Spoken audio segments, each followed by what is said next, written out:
Episode 2. The First Apparition and Meeting the Bishop. When Juan Diego climbed the lonely summit of Tepeyac Hill that morning, he expected nothing but cold wind and the distant cries of birds echoing over empty stones. But the moment he stepped onto the hilltop, the air changed. A warmth, unnatural and unexplainable, wrapped around him like a living breath. Though the sun had barely risen, the sky glowed as if set alight by a second dawn. Not from above, but from something unseen, something divine. And the music came. It was no earthly melody. It did not come from flute or drum. It came from nowhere, and from everywhere. Soft, melodic, haunting. It wove through the sparse grass and ancient stones, calling him toward a rise in the land. And there, bathed in light, stood the lady. She stood upon a natural stone pedestal, not crowned, yet radiating an authority that silenced the world around her. Her robes flowed like water, shimmering in shades of deep celestial blue, hemmed in radiant gold that caught every glimmer of light. Her face held beauty no artist could capture, not merely because it was perfect, but because it was filled with something more: sorrow, strength, and sacred fire. "Juan Diego," she said, her voice like the rustling of leaves stirred by a holy wind, "do not be afraid." Each word struck like a bell within his soul, banishing fear with calm power. "I am the Virgin Mary, Mother of the true and living God. I have heard the cries of my children. I have come to bring comfort to those who suffer." She paused, the air stilled. Then she spoke again, more solemnly. "Go to Bishop Zumárraga. Tell him, my son desires a temple on this hill, where all may come to know his mercy and his peace." Juan Diego trembled. His knees sank into the sharp stones beneath him. "My lady," he said, voice shaking, "I am no one. I am a poor man. Who will believe a message like this from someone like me?"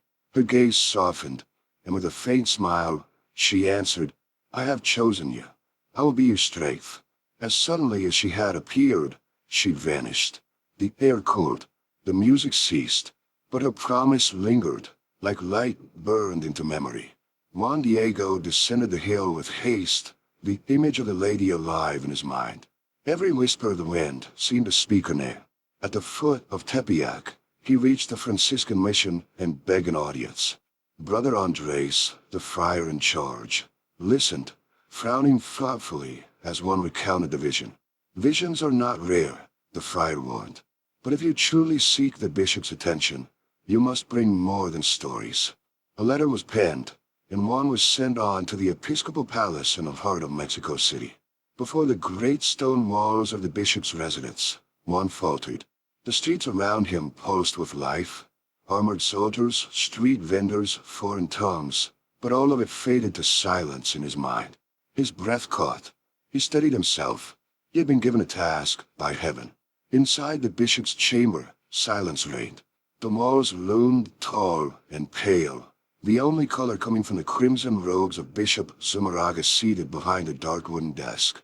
His eyes, shrewd, piercing, studied Juan with controlled attachment. Through a translator, Juan told his story, word by trembling word. The vision, the light, the lady's command. The bishop listened. When Juan finished, a long silence followed. "You say the Mother of God appeared to you?" Zumárraga asked, his voice measured, almost kind, but his eyes remained guarded. "Do you understand what you are claiming?" "Quan nadie. She spoke to me in my own tongue.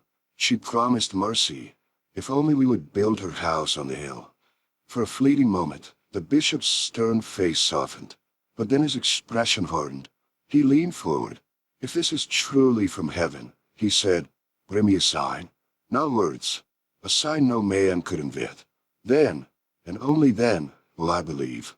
His hand rested on a gospel book, heavy, ancient, silent, like a judgment yet to fall.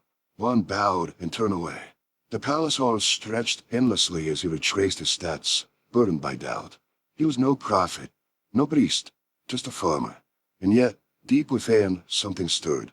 A heartbeat that was not his. A memory of light and music and her voice. He would return. He would seek her again.